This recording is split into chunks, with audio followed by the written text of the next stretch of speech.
To celebrate the 25th anniversary of Monday Night Raw, WWE are going back to where it all began. Running the beautiful upper deck of the Manhattan Center in stereo with a show at Brooklyn's Barclays Center, WWE will present something resembling a simulcast for the first time since the flagship show crushed Monday Nitro and WCW Wholesale in March 2001. No pressure, lads. Rumours are rife about potential plans, surprises, and of course, special appearances. To be honest, I'll just be happy as long as that she-devil Steph doesn't come and screech, "Welcome to Monday Night Raw!" God, I hate her. Regardless, for most of Raw's maiden year and one glorious 1997 return, the Center's grand ballroom played host to countless memorable moments and matches that turned up the WWE's traditionally muted Monday night volume. With that in mind, I'm Adam Wilborn from WhatCulture, and these are the 10 most shocking WWE Raw Manhattan Center moments. Number 10, a perfect start. Raw's first episode was a hearty dose of WWE television that largely mirrored the way the product had been presented since 1984's grand expansion. There was bow ties aplenty, Bobby Heenan stealing the show, and oh yeah, Max f***ing Moon. It wasn't until episode 2 where the chaotic potential of the show shone through. After Randy Savage was decked before the opening credits, Mr. Perfect was assaulted by a raging Ric Flair at the climax of his contest with terrific Terry Taylor. This triggered a heated war that the pair agreed to settle in a loser leaves WWE match on the following week's broadcast. And a fine finale to a frantic feud it was. Those were the days. A night removed from the Royal Rumble, the pair engaged in an absorbing brawl to pay off their fractured relationship and Flair's original run with the organisation. Just one of the Nature Boys' excellent WWE displays, it concluded Raw's first success story. Number 9, cutting remarks. The worst heckle you'll catch on TV nowadays is the odd Roman sucks chant or maybe an incredibly original CM Punk taunt. Well, buckle up, because they've got nothing on 90s crowds. With the announcement of Brutus the Barber Beefcake's return to in-ring competition some 3 years removed from a parasailing accident that nearly took his life, Beefcake was tasked with discussing the collapse of his personal and professional life between 91 and 93, noting the accident, the loss of both his parents and the breakdown of his marriage, all conspiring to pushing him close to the brink. Now, that may sound depressing, but keep in mind he did this whilst holding his trademark shears, so it's not all bad news.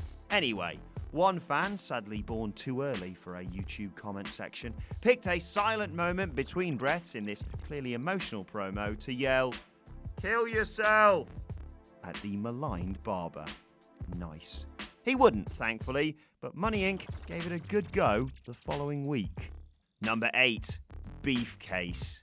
The next week, after IRS walloped the barber in the back for an instant DQ during a return match with Ted DiBiase, the pair circled the fallen hero to dish out a memorable beating. Jimmy Hart, of all people, attempted to prevent the inevitable beatdown, but was about as successful as I would be in a fight with Simon Miller, and got flung to the outside as Shyster destroyed Beefcake with his Halliburton, and DiBiase sneered his little face off. A fabulous and evocative segment, it concluded with the commentators expressing sympathy for a writhing Brutus as he was carted out by the medics, and a lingering shot of the blood-stained canvas. Number 7, Hulk Hogan's change of heart.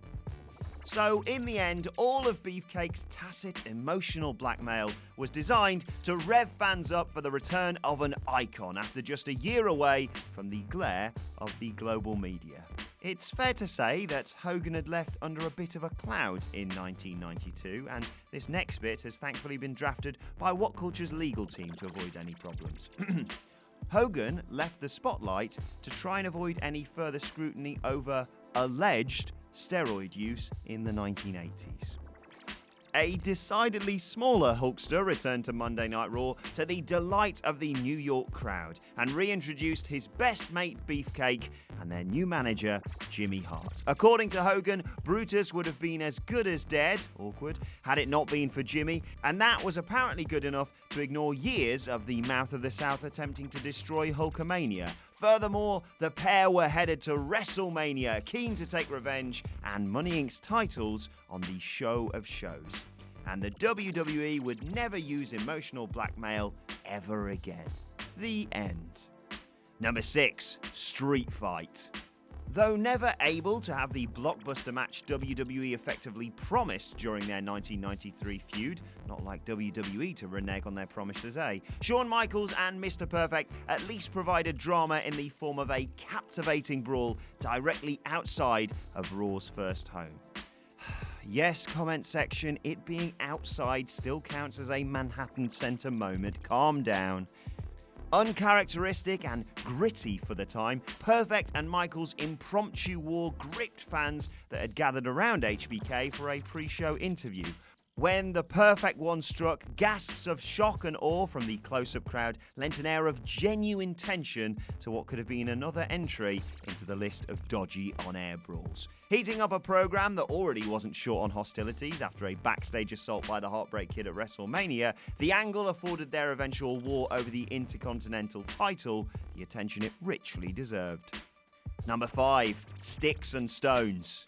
The Steiner brothers were sadly on the downward spiral of a criminally short 93-94 WWE run when they encountered new doubles unit, the Quebecers, on the last Manhattan Center Raw of the year.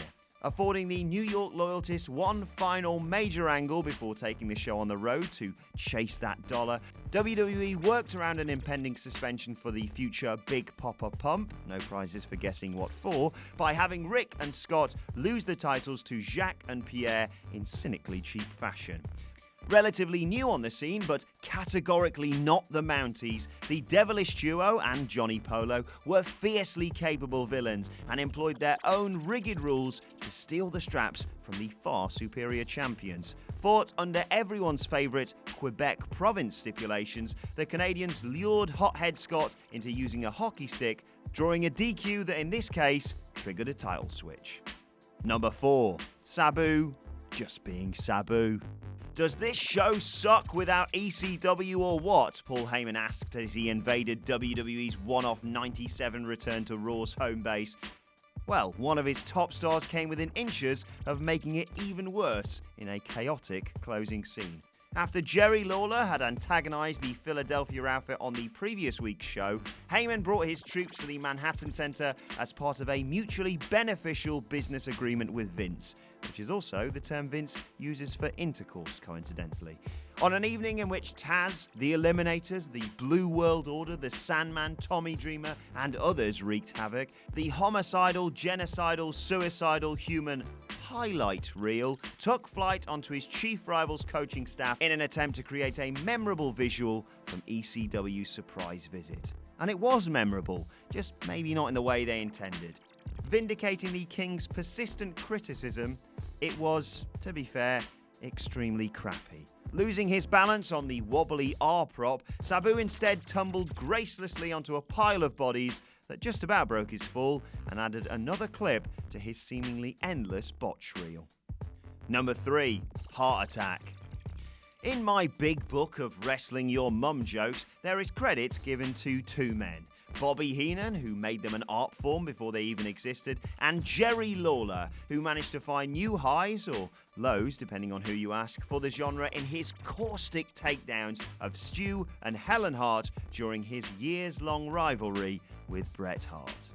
The best example of this relied on the intimacy of the Manhattan Center itself. Midway through Bret's encounter with Bam Bam Bigelow on Raw, Lawler appeared on the front row of the balcony where Stu and Helen were seated. Suggesting that the parents of 12 had produced more tragedies than Shakespeare, Lawler saved some of his sharpest barbs for the Hart matriarch. He instructed Helen first to mumble a little louder, then to put your false teeth in backwards and eat yourself to death, before also implying that baby Bret was so ugly that she diapered the wrong end. Lawler rattled off countless one-liners in the face of the bewildered couple, drawing Hart away from his clash and ensuring a subsequent loss by countout. It was a masterclass in put-downs and showcased that all the King needed to exhibit his skills was his mouth. Just like your mum. Number 2, Brief Redemption. Despite falling victim to one of the most heinous assaults in wrestling history, Marty Jannetty was almost never able to gain a proper measure of revenge against Shawn Michaels in the aftermath of the Rockers' violent split. Almost. Michaels, on what many consider to be one of the best ever editions of the flagship show, was arrogantly laying out an empty challenge to anybody who could take him on, when, incognito, Jannetty calmly entered the ring and laid out a challenge a flustered Michaels simply couldn't refuse for trying. His heroic victory was even sweeter than the challenge itself. After an absorbing main event, Marty looked finished after a Michaels superkick until an intervention from Mr. Perfect allowed for a quick roll-up. The Manhattan Center exploded for the result, whilst Jannetty celebrated a slither of satisfaction at the expense of his arch-rival. Number 1. Upset Kid. A shock result unlike just about any other in the history of the organisation, the 1-2-3 Kid's victory over Razor Ramon was arguably the greatest upset the company ever orchestrated. Kid, who looked like a wrestler from Vince's nightmares, had taken a kicking in previous weeks and looked set for another in the early stages of his clash with the bad guy. However, as Ramon went to put the unknown away, he dazed himself on the steel post. Kid struck with an instinctive moonsault, stole the pin, and then he ran like from the ring, where Razor was incandescent with rage. It was spectacular. The feud would ultimately humanize the bad guy and establish Kid as the roster's most talented high flyer. Set against some of 2017's biggest booking catastrophes, and it's only more of a novelty to watch such a perfect presentation. And that's our list. Did we miss any out? Let us know in the comment section below, and don't forget to like, share, and subscribe. I'm Adam from WhatCulture, and I'll see you soon. Gosh, can you believe that person said that about that particular video on that entry? I sure can't. But you should like, share and subscribe below anyway. And also, the people who made this video, they're right here. Go follow them and give them some love. Also, there's more content, probably above my head. Check it out. Or don't. 50-50.